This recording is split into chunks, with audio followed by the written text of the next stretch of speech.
Hello divine souls, जय श्री राम, जय बाबा नीम करोली महाराज की। आज हम लोग बात करते हैं कि जब दो लोग अपोजिट जेंडर के साथ आते हैं, आप चाहे फ्रेंडशिप ले लो, चाहे लव ले लो, या फिर चाहे मैरिड लाइफ ले लो। दो लोग जब एक साथ आते हैं और लंबे समय के लिए आते हैं, हम फ्रेंडशिप को भी अलग कर देते हैं। आप या तो अपना लव अफेयर ले लो और या तो मैरिड लाइफ ले लो। तो क्या होता है कि हम मान लीजिए कि कुछ काम करने की शुरू करते हैं। सपोज कीजिए हमें कोई अपना क्रिएट करना है, कुछ स्टार्टअप करना है, एनीथिंग कि हम दो लोग मिलके करना चाहते हैं।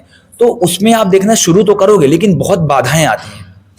मतलब सामने से तो चैलेंजेस हैं ही, उसको फेस करना, फिर उसको स्टार्ट करना, वहां पे बहुत सारे चैलेंजेस है। लेकिन हम जिस पर्सन के साथ होते हैं वो भी हमारे लिए एक ऐसा चैलेंज खड़ा हो जाता है। इसीलिए कहते हैं कि जब भी शादी हो या जब भी हम किसी ऐसे पर्सन के साथ पार्टनरशिप में आते हैं तो एनर्जेटिक अलाइनमेंट होना बहुत ज़रूरी है। और जो आजकल का युग चल रहा है, जो आजकल का समय चल रहा है, इसमें आप देखो कि एनर्जेटिक अलाइनमेंट नहीं हो पा रही है। दो लोगों के बीच में बहुत सारा जो केओस है वो बढ़ रहा है, क्योंकि ईगो पीक पे है। जब तक ईगो डिसॉल्व नहीं होता है किसी भी रिलेशनशिप में, चाहे वो फ्रेंडशिप का रिलेशन हो, चाहे पार्टनरशिप का रिलेशन हो, या चाहे फैमिली रिलेशन हो, चाहे हमारा मैरिड लाइफ हो, तब तक वो एनर्जेटिक अलाइनमेंट में नहीं आ पाता है। अगर एक पर्सन इमोशनली रूल करेगा तो दूसरा बहुत ईगोइस्टिक बिहेव करेगा। अब ईगो तो नेचुरल है, हर एक ह्यूमन बीइंग में ईगो, हर एक ह्यूमन बीइंग जो है ईगो ड्रिवन है। लेकिन जिसका ईगो डिसॉल्व है, जो अलाइंड है, हायर एनर्जी, हायर सोर्स के साथ कनेक्टेड है, वो उसके लिए मार्गदर्शन ऑलरेडी खुला हुआ है, उसके लिए रास्ते ऑलरेडी खुले हुए हैं।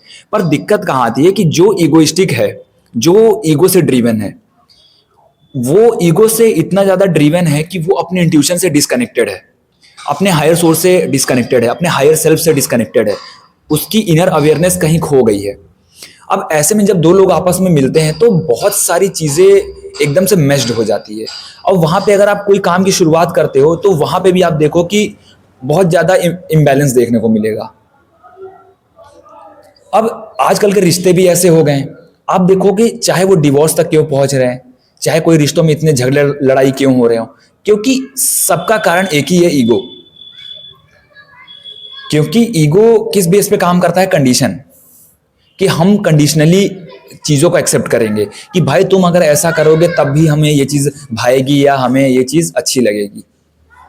बट एनर्जी की दुनिया में ये चीज ऐसा है ही नहीं। एनर्जेटिक अगर आप चीजों को देखो ना, तो उसमें आपका ईगो काम ही नहीं करता।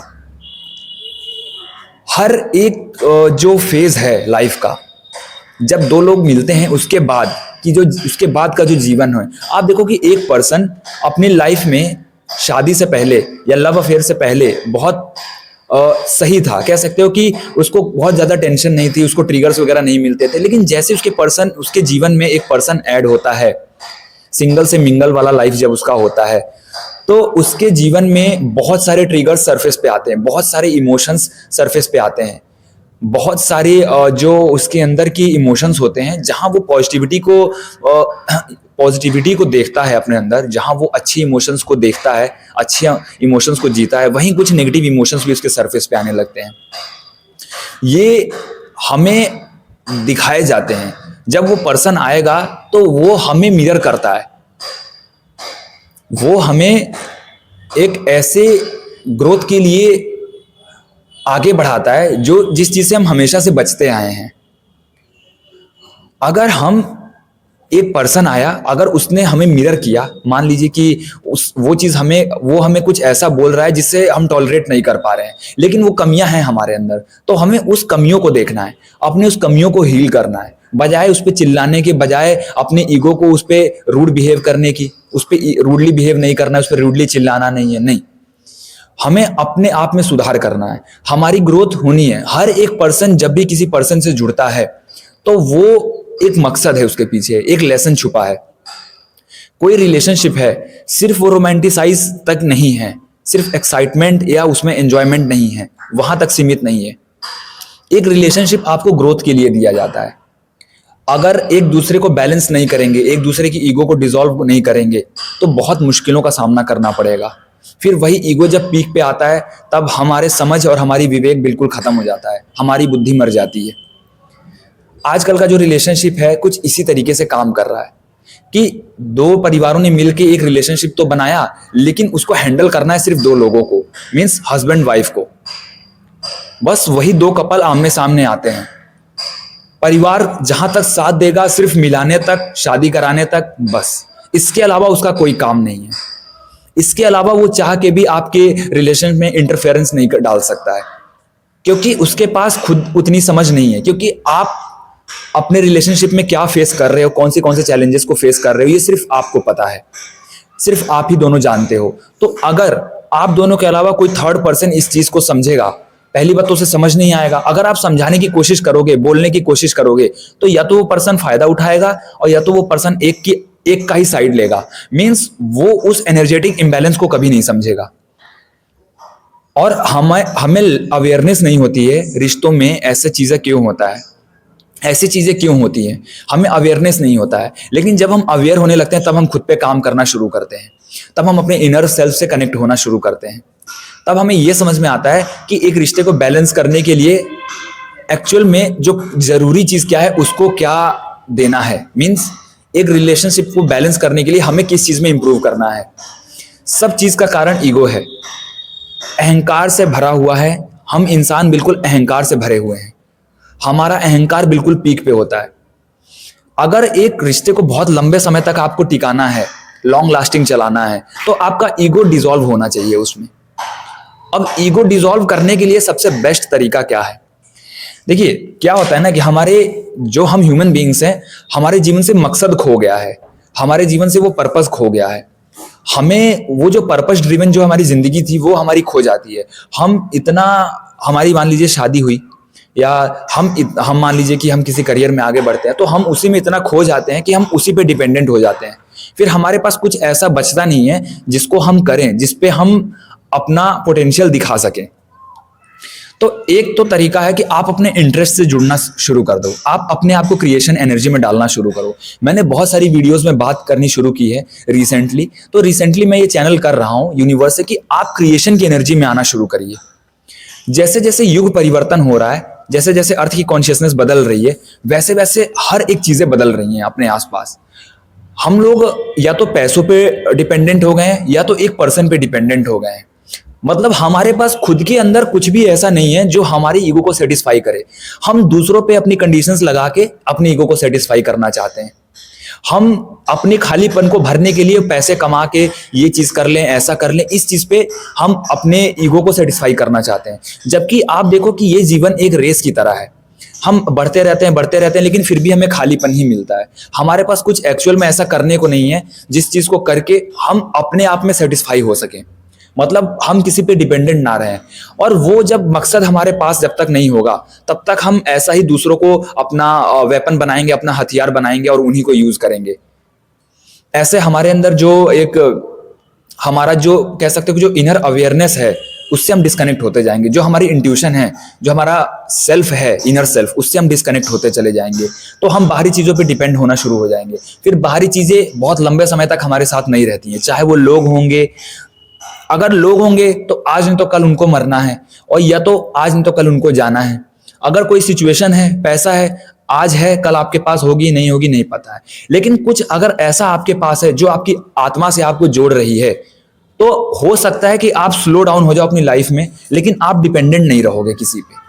आपके पास कुछ ऐसा नहीं होगा कि आप जज करोगे किसी को कि भाई तुम मुझे ये मेरी कमी पूरी करके दो तब मैं खुश होऊंगा। नहीं, ये सब चीजें खत्म हो जाएंगी, क्योंकि आपने अपनी आत्मा को मकसद से जोड़ लिया। ह्यूमन बीइंग में जो सबसे ज्यादा मिसिंग है वो क्या है? उसके पास अपना मकसद नहीं है। चाहे वो लाइफ के किसी भी फेज में हो, चाहे वो किसी भी फेज में होगा।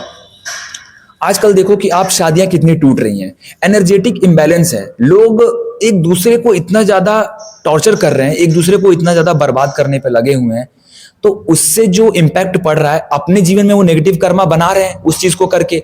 लेकिन बना भी रहे हैं, लेकिन वो क्या कर रहे हैं, सेटिस्फाई भी नहीं है। अगर वो सेटिस्फाई हो जाए तो अच्छी बात है। मेन दिक्कत क्या है कि वो एक्टिविटी को, वो कर्मा को परफॉर्म करने के बाद सेटिस्फाई नहीं हो पाते हैं, फिर भी उनके अंदर खालीपन है।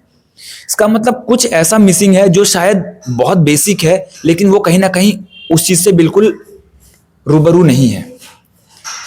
अगर आप अपनी लाइफ के किसी भी फेज में हो, सिंगल हो, मैरिड हो, अपनी फैमिली में हो या करियर में हो, जॉब कर रहे हो, जिनके पास भी ये वीडियो पहुंची है, सबसे पहले आप अपने सेल्फ की खोज करो।